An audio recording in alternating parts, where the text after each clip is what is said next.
Ale mnie W tym odcinku manewrowało. zabiorę Was na Słowację.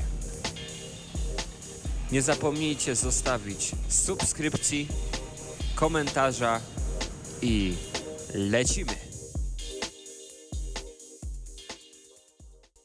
Sobota, godzina 14:30. Jestem gotowy, żeby wyruszyć na Słowację. Będę wyjeżdżał właśnie z okolic Poznania. Kierował się do Wisły, więc mały skrót Wam tylko przedstawię i widzimy się w górach. Pierwszy przystanek, nie wiem, chyba z 280 km, czy to prawie 300 zrobiłem na strzała. Z Poznania do Bytomia, pełen bak poszedł, także już tankuję, przerwa na jakiegoś hot doga czy coś i 100 km ostatnio zostało.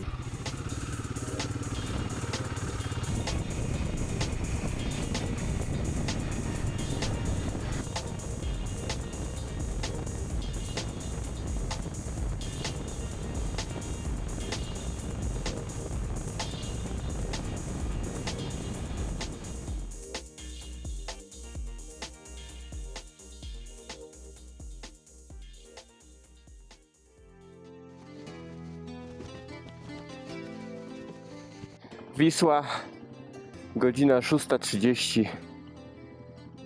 Słowacjo, przyjmij mnie wielkim uśmiechem. Lecimy. 5 stopni, także nie za ciepło z rana, ale będzie jeszcze ładnie.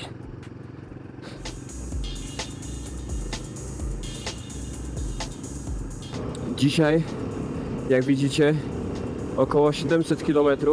Nawigacja pokazuje 12,5 godziny. Zobaczę, jak mi się to uda zrobić. Możliwe, że trochę skrócę dzisiaj. Jutro pocisnę więcej, w zależności od tego, jak mi się będzie jechało. Bo to na początku zawsze trzeba się wjeździć troszkę. Ale powiem Wam, że jest super. Już mi się podoba. Pobudka o 6:30 w takich warunkach to jest... tak bym mógł codziennie do pracy wjeżdżać po takich winklach. I potem z pracy wracać też po takich winklach. Wow. Ale super.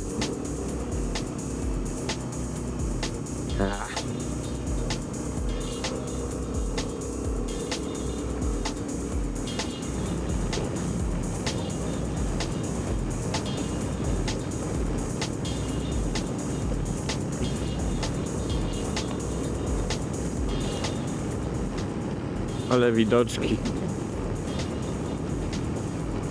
Tak można żyć. Gdzie mnie tu droga prowadzi? Ciekawe. Szczerze powiedziawszy, ta trasa powstawała tak, żeby była jak najbardziej kręta i tak, żebym zaliczył jak najwięcej gór. Czyli będę przebijał się przez wszystkie główne drogi górskie, charakterystyczne dla Słowacji, oraz bonusowo jeszcze będę jechał sobie wzdłuż granic, żeby zobaczyć, co tam słychać. Chyba nawet na Węgry wjadę chwilowo. Ale fajnie, taka wąska, nie? Kurde. Wow. Zajebiście tu jedzie.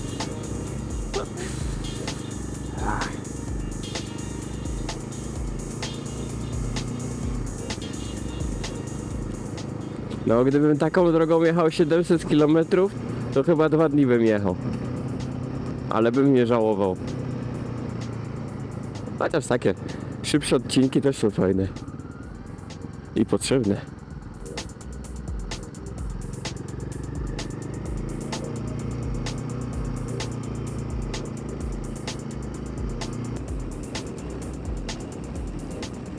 Dla miłośników mostów, tam jest jakiś most. Czy wiadukt? Chyba wiadukt. Zaraz zobaczycie. O! Jest! Witamy na Słowacji.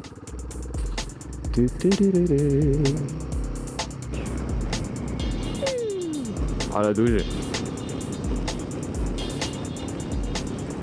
Leciałbym na dronę, ale mi się nie chce. Jest, po pierwsze jest 6 stopni, 5 stopni, więc będzie mi zimno w łapy. Po drugie bez przesady. Dopiero wyruszyłem, a już mam się zatrzymywać. Pierwsze postoje to robię tak. Albo jak coś będzie naprawdę bardzo fajnego i muszę to nagrać, albo po pierwszym tankowaniu.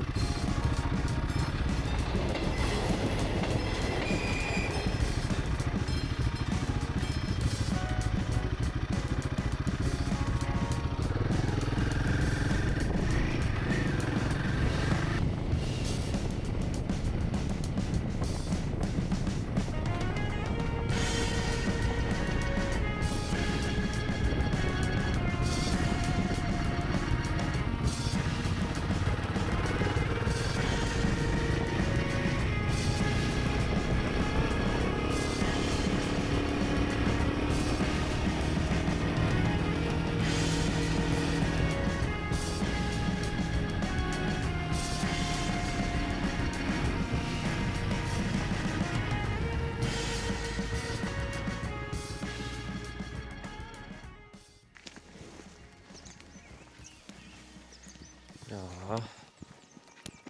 Czy tutaj nie jest pięknie? Jestem teraz w Czechach. Nie wiem, jak to się stało, że jestem w Czechach, ale jestem w Czechach. Chciałem zatankować i patrzę, kurde, 38 za litr, czy tam 380, a to się zorientowałem, że to jestem w Czechach. Wow. I ta cisza. Tylko ptaki słychać.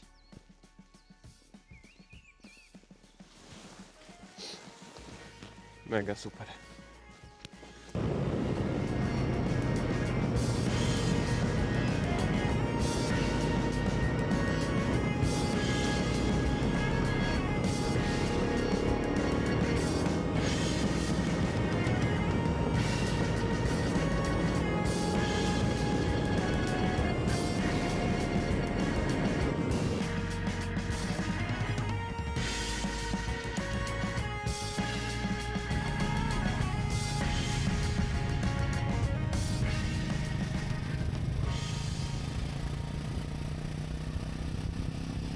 Przystanek na stacji, moto zalane do pełna, hot dog i czas na pierwsze smarowanie łańcucha.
Ale mnie wmanewrowało.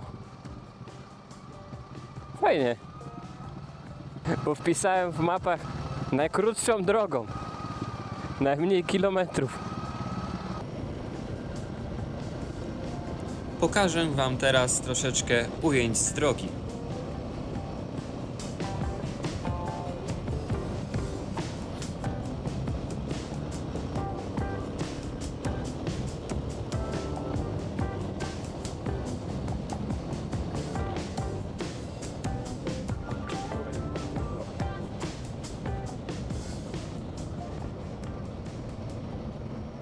W ogóle taka ciekawostka. Jak wyjeżdżałem z Poznania, to miałem 38 stopni gorączki, katar i kaszel, ale stwierdziłem, że nie mogę przepuścić takiej pogody i wyruszyłem. W trakcie podróży jednak najwidoczniej wyzdrowiałem, bo z dnia na dzień czułem się tylko coraz lepiej, a do domu wróciłem już całkowicie zdrowy.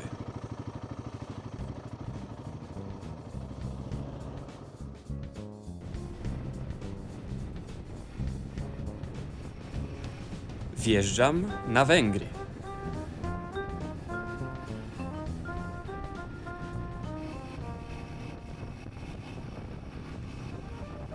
Niestety węgierskie drogi mają to do siebie, że są całe podziurawione.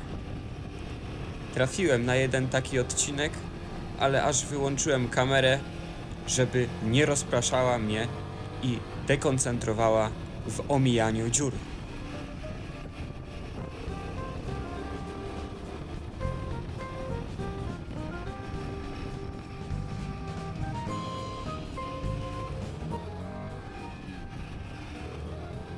Byłem też świadkiem bardzo ciekawej sytuacji, mianowicie w czerwonym Fiacie nagle zobaczyłem sygnały policyjne.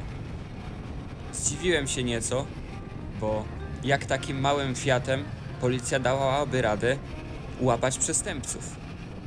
Jednak moje zdziwienie było jeszcze większe, gdy zobaczyłem, że z tego Fiata wysiadła policjantka i zatrzymała pędzącego Mercedesa. Bardzo ciekawy widok.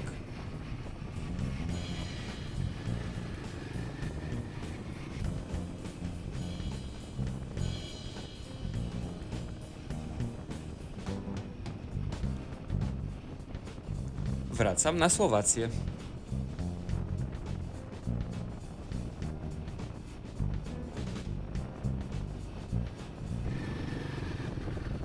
We znaki wdał się również brak plecaka hydracyjnego, którego nie wziąłem tym razem.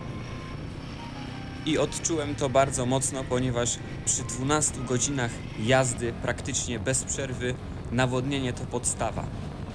Niestety nie zadbałem o ten element. Następnym razem muszę to poprawić.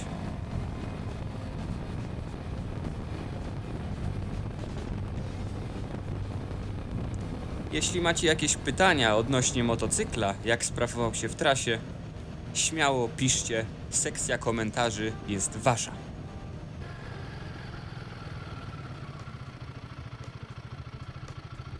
Zatrzymałem się właśnie pod mostem, żeby pokazać wam zaraz z drona, może się uda. Tutaj jest kopalnia. Jeszcze nie wiem czego, ale dowiem się i wam powiem. No i pokazać wam te widoki, bo jest... No, jest iście.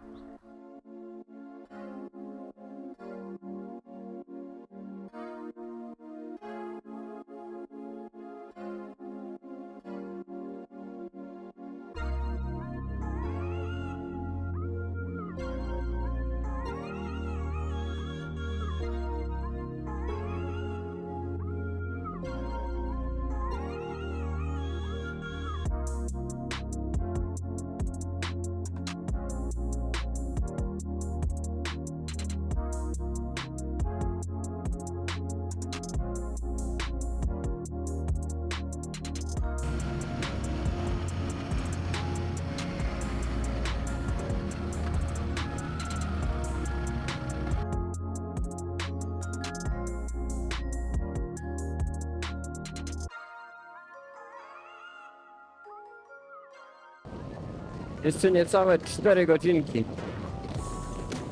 do dzisiejszego punktu.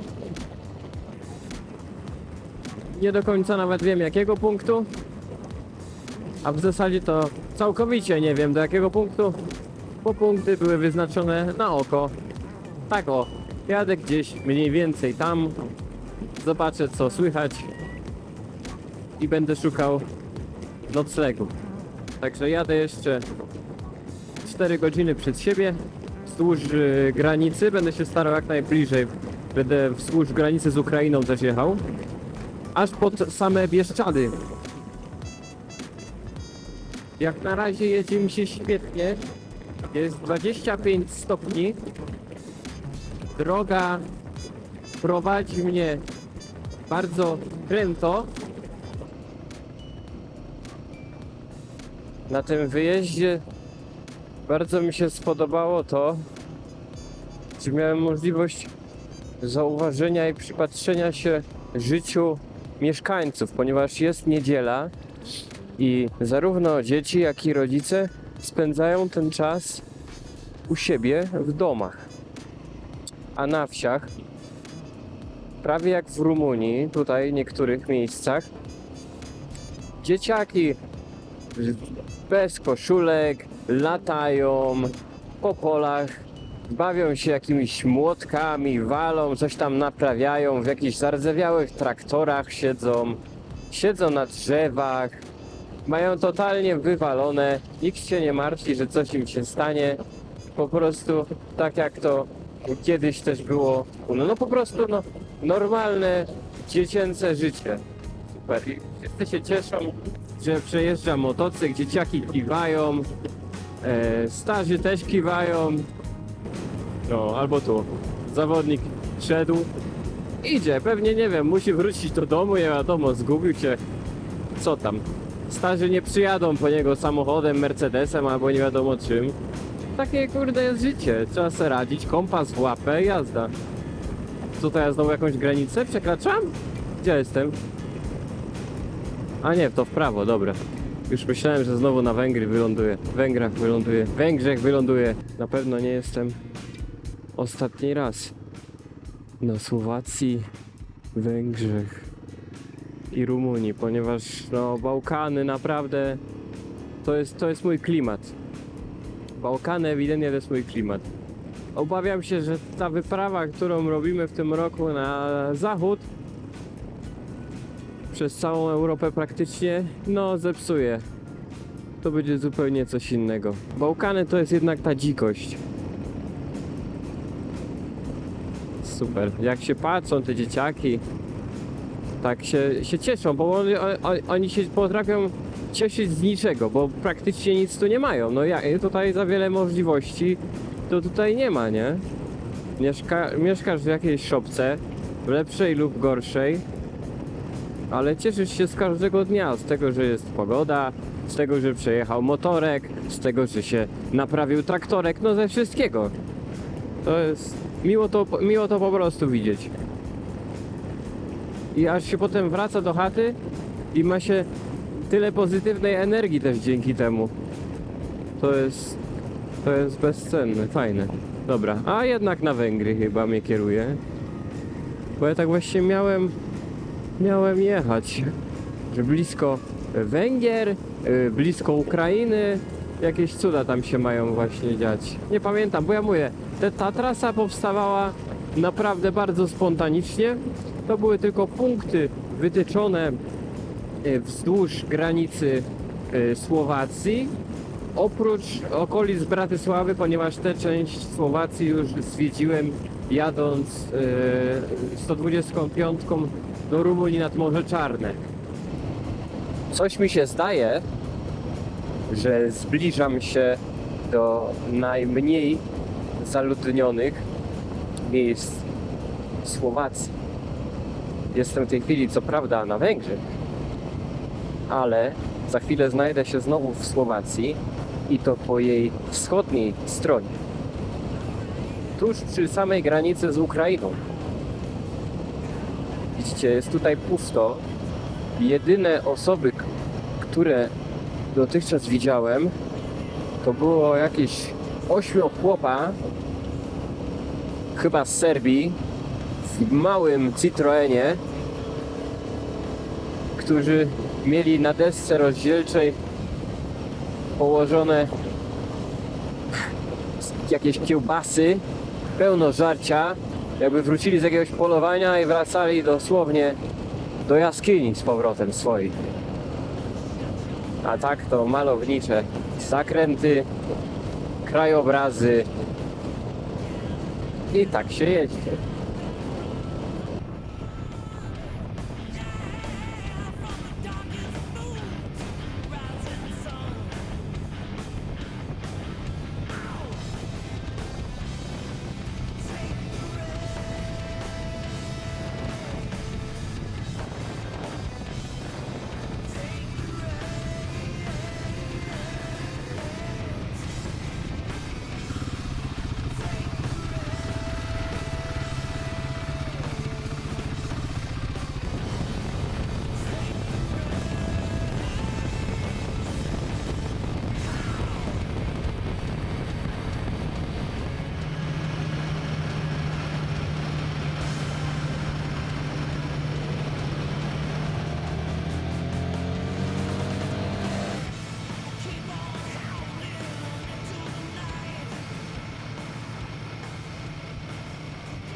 Po 12 godzinach podróży dotarłem na miejsce docelowe, w którym spędziłem noc. Mam nadzieję, że film Wam się podobał. Nie zapomnijcie zostawić subskrypcji, polubienia i komentarza. I już teraz zapraszam Was na drugą część filmu, która już niebawem na kanale. Do zobaczenia!